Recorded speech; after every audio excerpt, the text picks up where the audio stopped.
Airport માટે જે વાત છે ને, ખરેખર છેલ્લા 20 વર્ષથી 30 વર્ષથી કે 50 વર્ષથી સુરતને બહુ મોટો અન્યાય એરપોર્ટ બાબતમાં થઈ રહ્યો છે, એનો હું છેલ્લા 30 વર્ષથી સાક્ષી છું.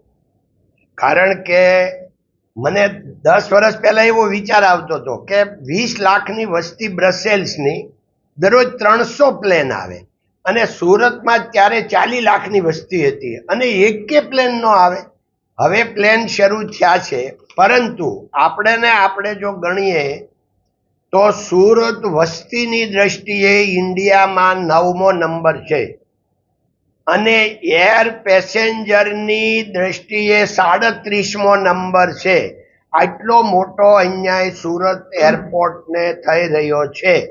એટલે બધાએ મારી સરકારશ્રીને પણ નમ્ર વિનંતી છે, એરપોર્ટ વાળાને, બધી એરલાઇન્સ વાળાને, કે તમે થોડી સુરત બાજુ નજર દોડાવો અને જેટલા સુરતમાં આવ્યા છે ધંધો કરવા એ બધા ફાવ્યા છે, બધા હેપી છે, તમે હેપી થાઓ.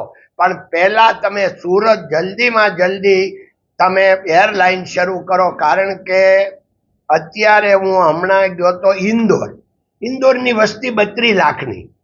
ઇન્દોરમાં દરરોજ નિયર ટુ 100 ફ્લાઇટ આવે છે અને અહીંયા સુરતમાં 82 લાખની વસ્તી.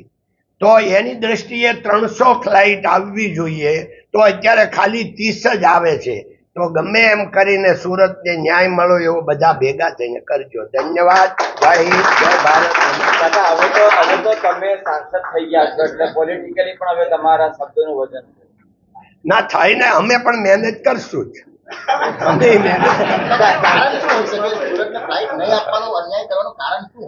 નેચરલી કોઈને સુરત ઉપર દાજ નથી, નેચરલી કોઈનું ધ્યાન નથી ગયું.